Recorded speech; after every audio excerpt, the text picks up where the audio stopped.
This is technically the 18th video that I've made for this class, although I put a couple up today for last class because we didn't have class on Tuesday. We did and didn't. Turned out my phone died and I didn't have my cord, so I couldn't record anything for you. So I put up another video. There are 2 videos, and I put them up as your announcements. Has anybody seen them yet? You have not? Well, I just put them up. So, and they're old. They're like from 2011, maybe 2013, 11 and 13. Anyway, so I have more hair back then, less wrinkles. Although not that big of a change. But it's still the same stuff. We're transitioning now from metaphysics to ethics. There are 3 branches of philosophy. Remember that I break it into epistemology, metaphysics, and ethics. And so the 2 videos are, one, it's just a short, right in our 5-minute video called a lecturette on the value of taking an ethics class. Not just taking a philosophy class that discusses ethics like we're going to do for the next couple weeks, but an ethics class. Okay. And then the next one has to do with moral objectivism versus moral subjectivism. Okay. I gave an assignment for the last class that I'm going to reiterate today. And that is going to be for you to read the introduction to Augustine's Confessions. The introduction to Augustine's Confessions. Does anybody have on them their book, The Confessions by Augustine? And no, nobody does? Okay, that's okay. You're looking through your stuff as though you might. Oh, No, just your planner. Very smart. So I'm very interested in Augustine, and I'm very interested in our next philosopher. We're going to blaze through these guys. We're going to go Augustine. We're going to go Aquinas. There's going to be a couple things we're going to read. Augustine, I'm interested in him because he was a Platonist. He believed, he made use of Plato's philosophy. When you read the introduction to the Confessions, what you're really going to do is you're going to get a history of St. Augustine, how he became a Christian, how he became a philosopher before he became a Christian, then how he became a Christian, and then what he did as a Christian philosopher. All right? Very, very influential to both Protestants and to Catholics. They both like to claim him. All right? Then we're going to discuss Aquinas. Aquinas is very, very important. For the longest time, Aristotelian thought had been lost. The Islamic world actually had access to Aristotle, reintroduced it, and the Catholic Church adopted Aristotle as their philosopher, and Thomas Aquinas is an Aristotelian.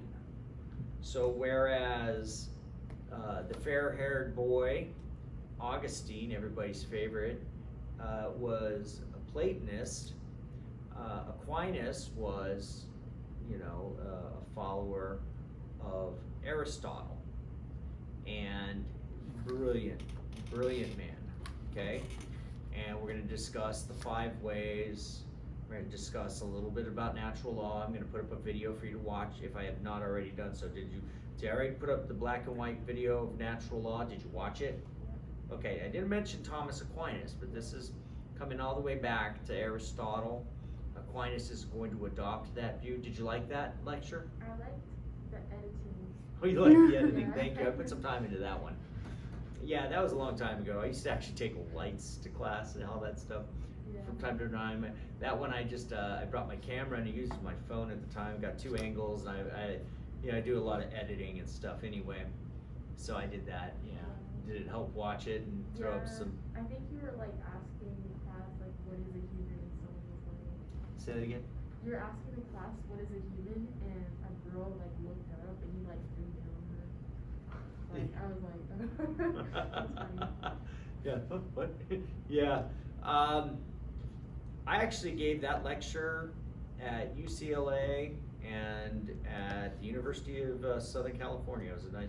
I was a guest lecturer, so I've given that lecture on a few occasions at some pretty prestigious schools. So I feel pretty good about that. Well, anyway, so that's but that doesn't necessarily bring up Aquinas as much. I mean, it's not on Aquinas, but it brings up natural law. Yeah. And Aquinas is the natural law philosopher in the Catholic tradition. And he's going to be, we're going to talk about the 5 ways, which are the 5 proofs for the existence of God. And then once we get through with him, we're going to talk a little bit about Descartes, okay? And Descartes, the guy from which we get the question, I think therefore I am, cogito ergo sum, right? And we want to know his impact. He's going to mark a shift from, we're going from right now, from ancient philosophy with Plato and Aristotle, then you hit the Middle Ages, and we're going to talk a little bit, we'll get up to Aquinas, and then you get into what's called modern philosophy. Modern philosophy doesn't mean contemporary philosophy like what we're doing right now in this day and age. Modern is a time period, okay? And so the moderns, Descartes was a modern philosopher, and his importance we'll talk about in how he affected epistemology. And when we talked about the direct realism and indirect realism, phenomenalism and all that, in epistemology, that's because of him, largely. This skepticism about the external world and about what we can know, this idea that if you could doubt it, it's called Cartesian skepticism, that if you can doubt it, then you don't know it, that you have to have 100% certainty. And then we have what's called foundationalism. We talked about foundationalism. We have Cartesian foundationalism. And so you'll see how Descartes had a major effect on epistemology, and from there he had an effect on further philosophy that stood on those assumptions. So anyway, so that's where we are in our history. We'll get up to Descartes, and then I'll probably give you a lecture on Hobbes, Locke, Hume, and then we might discuss Nietzsche. Not a favorite. I'm not a fan of his. Not a fan of Locke's. I mean, Hobbes either. But well, anyway, let's discuss a little bit about ethics, okay? Because when we get to these guys, ethics is going to be a big question too, okay? Because that's where it all comes. That's where the rubber meets the road. After you're done doing your epistemology, your knowledge claims, and discussion about what knowledge is, and then you get to metaphysics. You discuss who we are, what we are. Then you want to know how should we then live. And if you'll take note, in Aristotle, the Nicomachean Ethics, you have read that, right? I have assigned the book 1, and what is the highest science? He calls it political science, right? And we're going to discuss a little bit about Aristotelian ethics. But he considers the highest form of science political science, science of the polis, and the polis is a city, right? Talks about being happy. What does it mean to be happy? Did anybody get any answers from Aristotle on what happiness is? I believe so. Huh? I believe so. I think he defined it as like the pursuit of virtue. Yeah, virtue is required. Yeah, Absolutely. Like, I know he made a distinction. He was like, happiness is not virtue. Like, Yeah, so even then, virtue, the virtuous life will result in happiness, right? And then it's almost like you can't tell if you're happy. So happiness is not an emotion, that's the point, okay? So it requires virtue. He discusses how we make, we become virtuous, How do we become virtuous, according to Aristotle? By practicing it. Yeah, we practice it. It's like, how do I become a good guitar player? Practice, of course. How do I become a good basketball player? The same way, practice. The more I practice, the better I'll be. Okay, the more I practice at anything, the better I'll be. Now, are there going to be some people who are gifted in a way that they're going to be natural? Remember that question, or some born with virtue, or so he would suggest that we habituate ourselves into virtue. Okay, and that's why it's such a big deal that we raise our children a certain way, that we habituate them into virtue early, so that we teach them to love to be virtuous, so that at the end of their lives, we could ask the question, did they lead a happy life? It is a status of the soul. You recall that in the ethics where he suggested that? Yeah. So that there's somehow the soul is its result, okay, happiness is.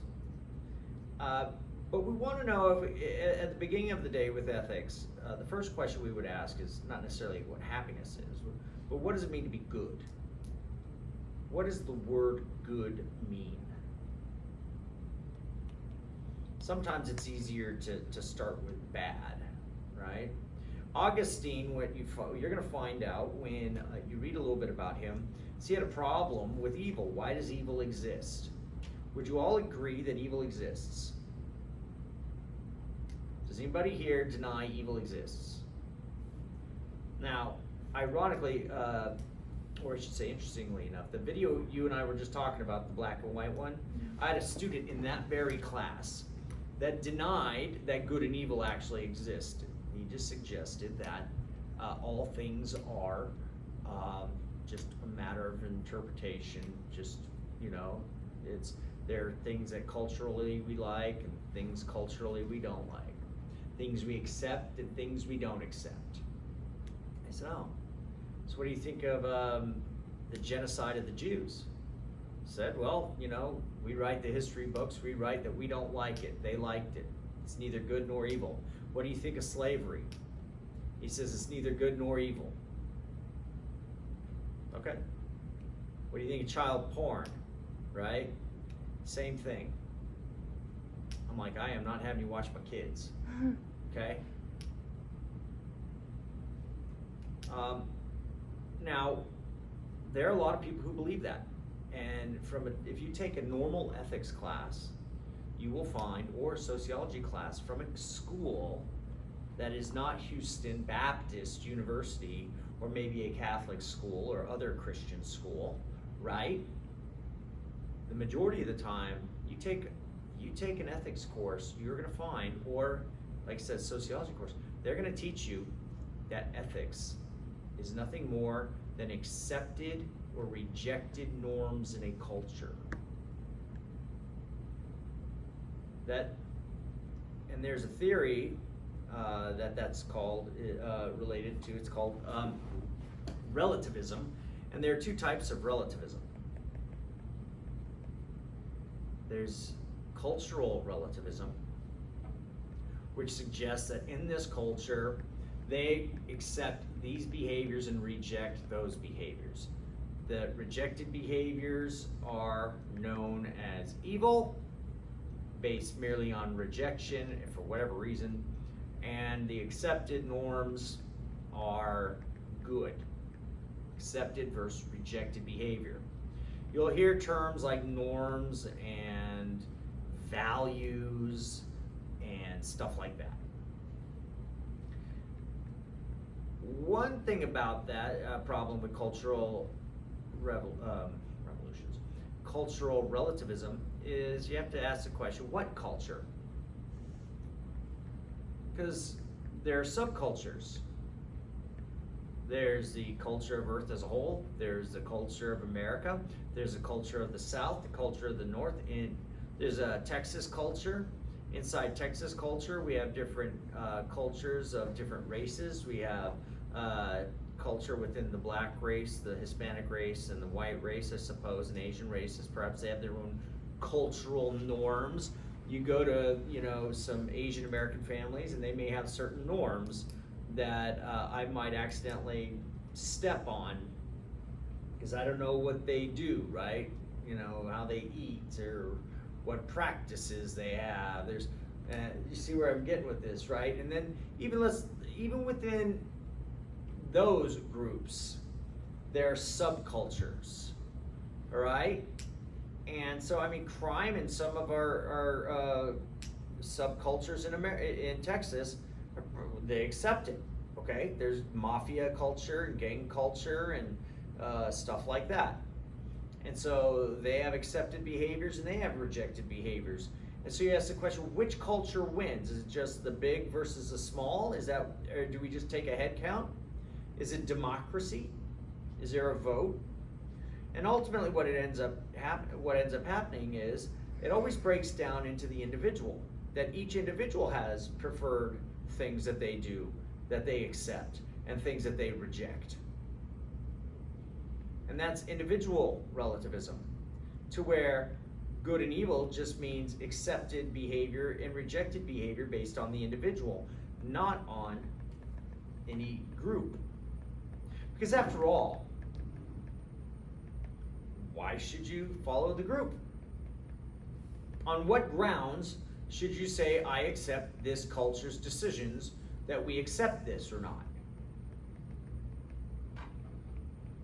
Keep in mind, the relativist just suggests that ethics is not prescriptive. It doesn't say that you should accept these behaviors. Relativism does not say that you ought to accept these behaviors. It merely describes what behaviors are accepted, not what ought to be. This is called the is-ought distinction. It describes what is. It does not prescribe what ought to be. It describes what is, not prescribes what ought to be. The praying mantis, the female praying mantis eats the male after mating. I just described what happens to this bug. I didn't say what it ought to do. Okay? And for many relativists, they just go around saying, well, this is how the culture is. They don't suggest that it is evil or good or evil. They just say, this is what they do, this is their mores, this is their practices, these are their values. What they don't say is, these values are bad, these values are good. And that all sounds all nice and scientific, right? But of course there's a bit of elitism in there, that this is the way we ought to do things. But you see what they just did, right? They suggested they ought to do it rather than just described what they do, right? So the problem with the relativism is, well, there are several. One, it breaks down into individual relativism,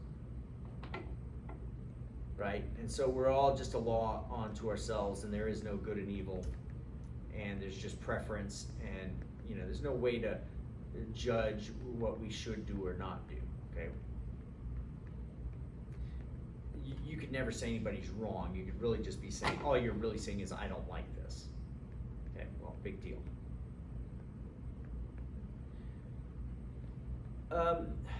Another problem is what happens is people tend to become very, you're unable to live it, ultimately. Because people say, I'm a relativist, okay? I don't believe in good or evil, so stop pushing your religion on me. So I say, so why? Why do you want me to stop? Is it bad? should I not push my religion? You shouldn't push your religion on other people or your views on other people because there's no such thing as good and evil. Well, what did they just do to you? They just pushed their views on you. It often tends out to be, in practice, self-referentially defeating. What you say, it's like saying there's no such thing as truth, and that's a true statement, right? It's kind of like saying one ought not push one ought not push their moral views on others because there are no such things as moral truths. Okay?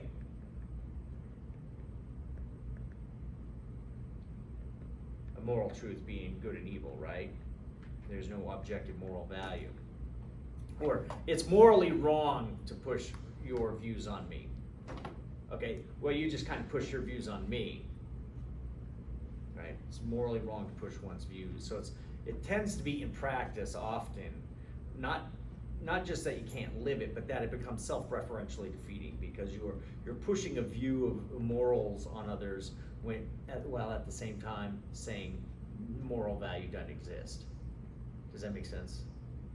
That was I've got better ways of saying that. I'll put up the is-ought distinction video on line for you to get a better description of that. But you will, I don't know if it's fallen out of favor. Certainly a lot of people are making a lot of moral claims right now. Can anybody tell me a moral claim that's being made currently in the public realm? Anybody making any claim at all? How about you up there?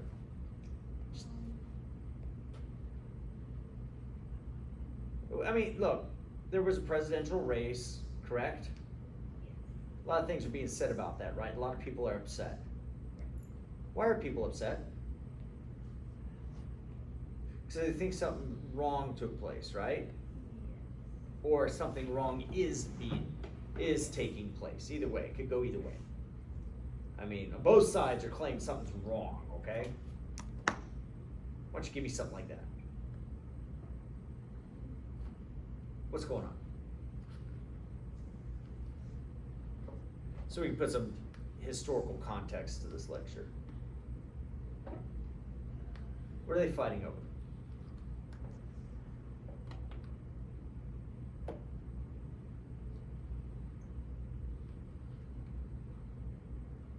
You having a hard time with that? Yeah, You're on the spot? yeah. It's okay, all right, let's go to the cheap seats. See anything happening in our election right now? In our election? Presidential election, yeah. Oh, yes. What happened? What's happening? They're taking, I don't know, I think they're taking whatever is going on into court. Somebody's going to court. Who's going to court? The current president. And they filed some lawsuits. Why? I'm not sure. You don't know why? I've heard a lot of different things. Good. Let's hear what those different things are. He did some. Who's he? Trump or, Trump did something? I don't know. Trump's the one filing the lawsuits. He's accusing people of doing things. Oh, yes. What's he accusing them of? Something with the election, like him not winning Right. Well, I mean, the votes or the ballots. he's accusing certain states of rigging the election, that there's voter fraud. Voter fraud. Okay. So, should that upset anybody? Should it? Yeah. I mean, fraud's illegal, right? It's a crime. He's saying there are people trying to steal the election, thus to upset the will of the people. And so there are people who voted for Trump who are really upset because they believe the election was stolen, okay? Because they're finding out that a bunch of dead people voted. What they mean is they're finding ballots from people who died like 7 years ago, 10 years ago, some from the Civil War, believe it or not. And they got their names on the voter rolls. They went in, registered, they sent in a ballot for these people so they get extra votes so the Democrats could win. So that upsets a lot of people, right? And then there are Democrats on the other side going, oh, he's just a sore loser. He's trying to upset the will of the people. So it's both sides going. So they believe that there's something wrong, not incorrect. Do you see the difference? We're not talking a basic thing about math. What we're talking about is something wrong, morally wrong. The belief that somebody is stealing an election and that this is morally wrong to do so, right? Or that one will not give up when they ought to give up. And that is morally wrong, and that one ought to do that and not upset this peaceful transfer of power. You see that? Okay. And so people are upset and they believe that there is something immoral going on. Okay. What do they mean by that? So this is where it gets fun, where we learn how to think about such things. When you say something is wrong, whether it be stealing an election, stealing a purse, stealing a grade, or whatever you steal, right? When you say something is wrong, bad, evil, what do we mean by that word? We agree bad exists, correct? We get so upset when bad things happen, don't we? Denying badness exists is one way to cope with that, I suppose. But the problem is you can't live it. And those who deny the reality of good and evil tend to be the most egregious when it comes to their emotional response to it. So, what do you think, sir? About what? What? The price of gold in China, or tea in China, of course, what I've been talking about. What is good and what is evil? That's the question. What is evil? I was just saying, we were talking about wrongness, so and evil. What is it to be evil? You could say to go against natural law. I could say that. And I probably would say that. Yeah. Yeah, that's a great answer. What's that, though?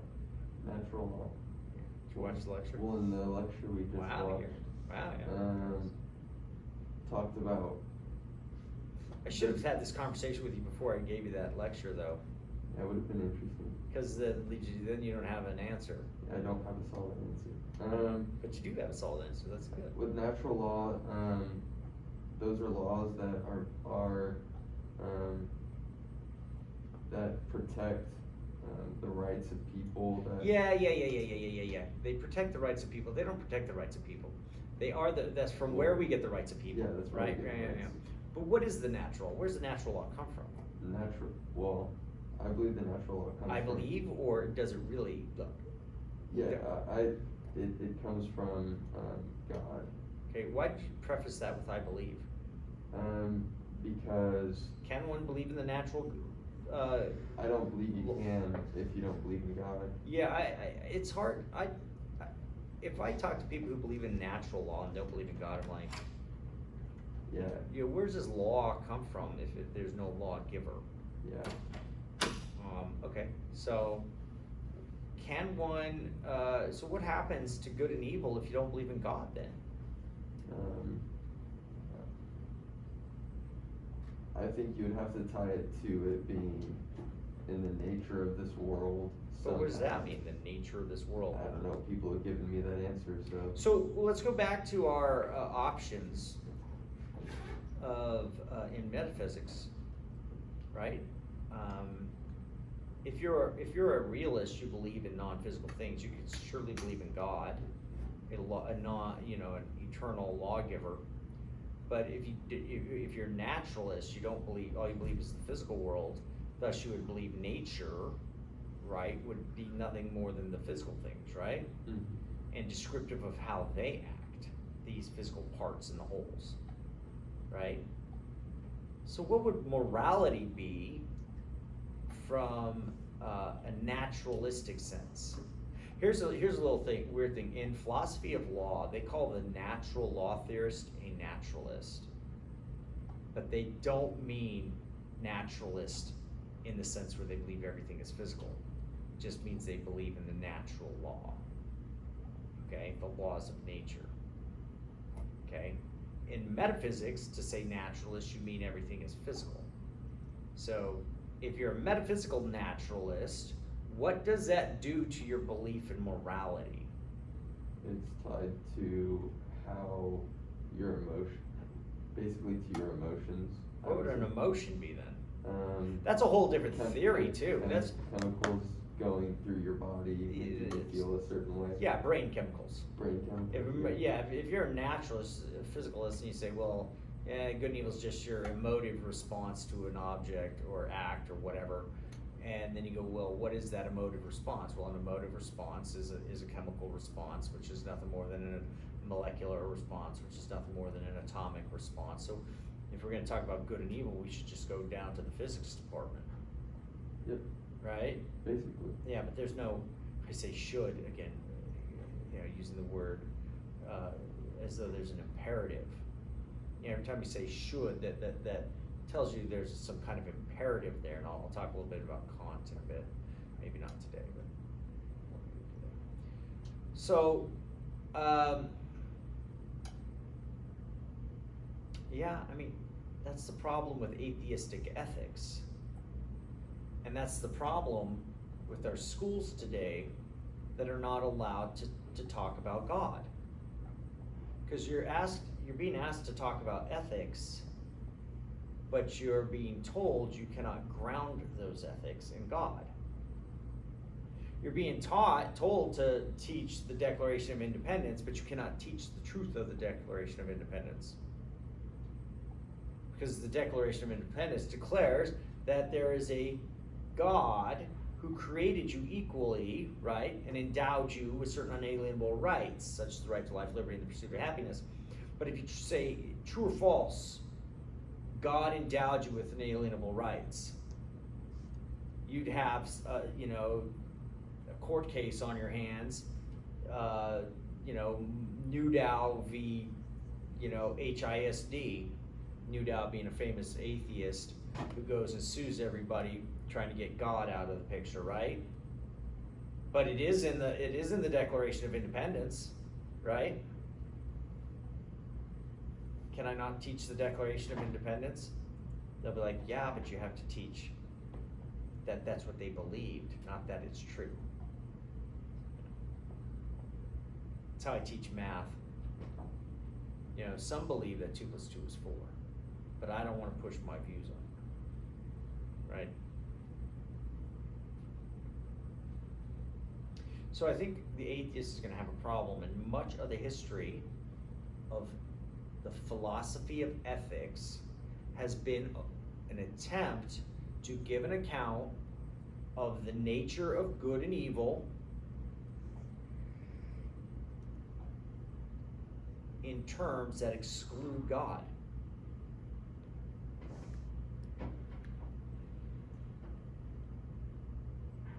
And so much of the modern philosophers, such as Hobbes, right? You get Bentham and Mill, right? Jeremy Bentham and John Stuart Mill. You get these guys trying to give an account of what ethics, what good and evil is, apart from God.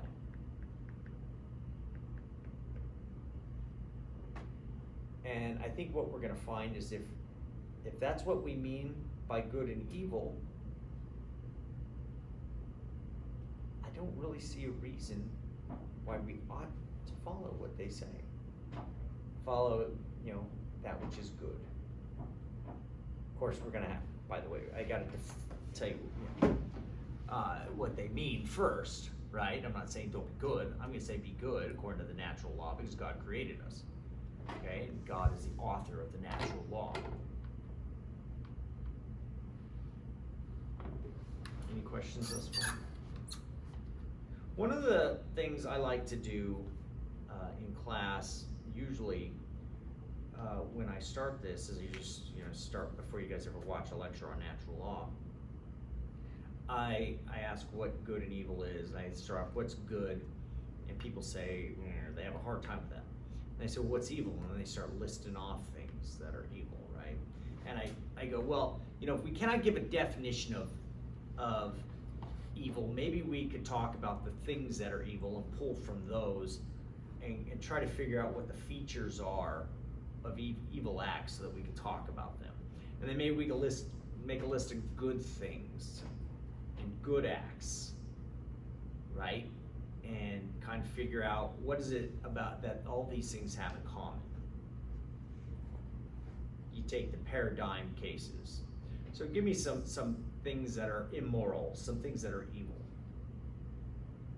Can you give me a point, you're gonna tell me something that's evil. If you don't know something that's evil, you may be known as a sociopath, okay? If you can't tell the difference, okay? But I think you can, so give me something that's evil. Telling people not to watch your lecture videos. It's evil for people to not watch my lecture videos? If I'm like telling people like, oh, you shouldn't. I don't know, I'm gonna say that's evil. Okay. They may just be bored.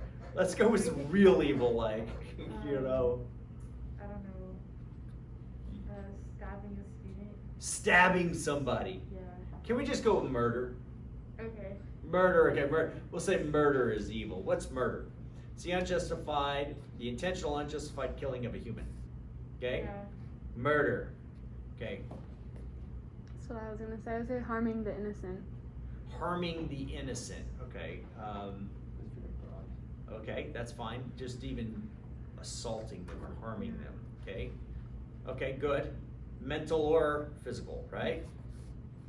Cool. Okay. Go ahead. Stealing. Stealing. Okay. Stealing. Did you ever steal anything in your life? When I was a kid, I stole a ring from Hello Kitty. You stole a ring? Yeah. Okay. Did you give it back? I don't remember. I was like 4. 4? She's like, finds this diamond ring one day and she goes, yeah. It's mine now. Well, she stole it. Okay, go ahead. Lying. Lying, okay. Have you ever lied? Oh, yes. Tell me the truth. Oh, yeah. It's hard to get through a day without lying. Yeah, it is. I watched a video about this, so I know. Just kidding. But I did watch a video, and it was kind of like the FBI and deceit and how they determine, figure it out. And how often people lie. My wife asked me last night, did you give the dog his medicine? And I'm like laying there in bed, I went, yes. And my dog's going rough.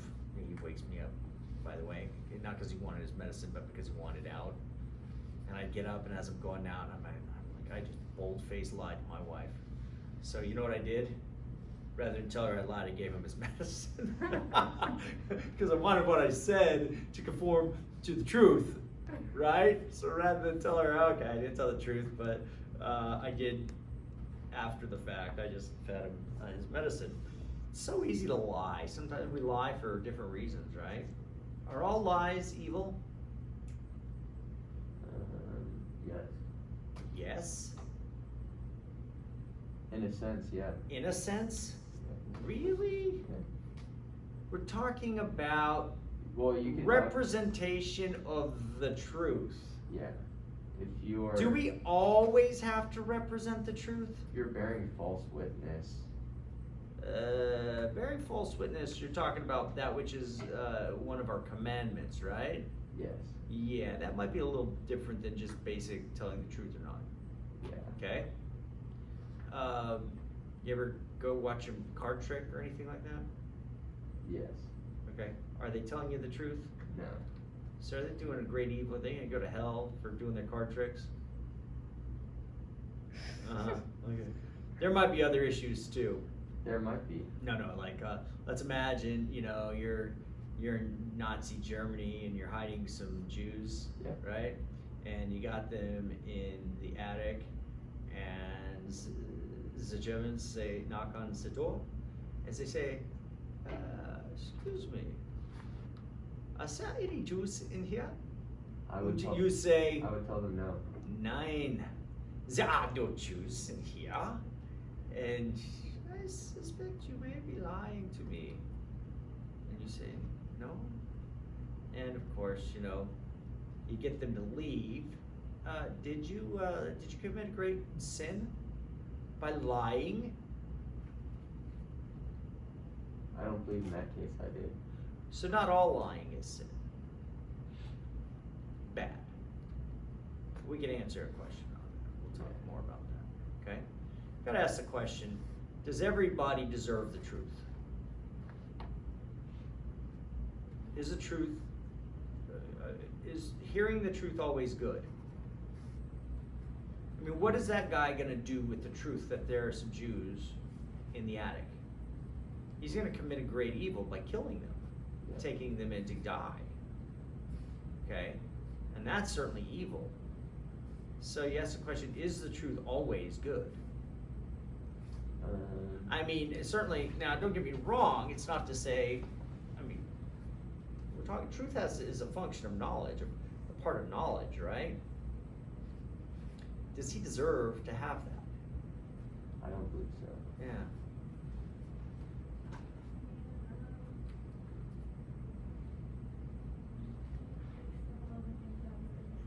They took all the good evil ones? How about rape? Yeah? Rape's good? You'll go with rape. I'm just going with the paradigm ones, you know, murder, beating people up, stealing, lying, and rape. So rape is bad, okay? You watch South Park? Okay, rape's bad. Good. You a Steal. voice actor? Used to be an actor. Voice actor? No, I would have loved to have been one. But anyway, well, the point is, I want to know, you said lying's bad. Yep. You said stealing's bad. And you said rape is bad. So rape is bad and lying's bad. Therefore,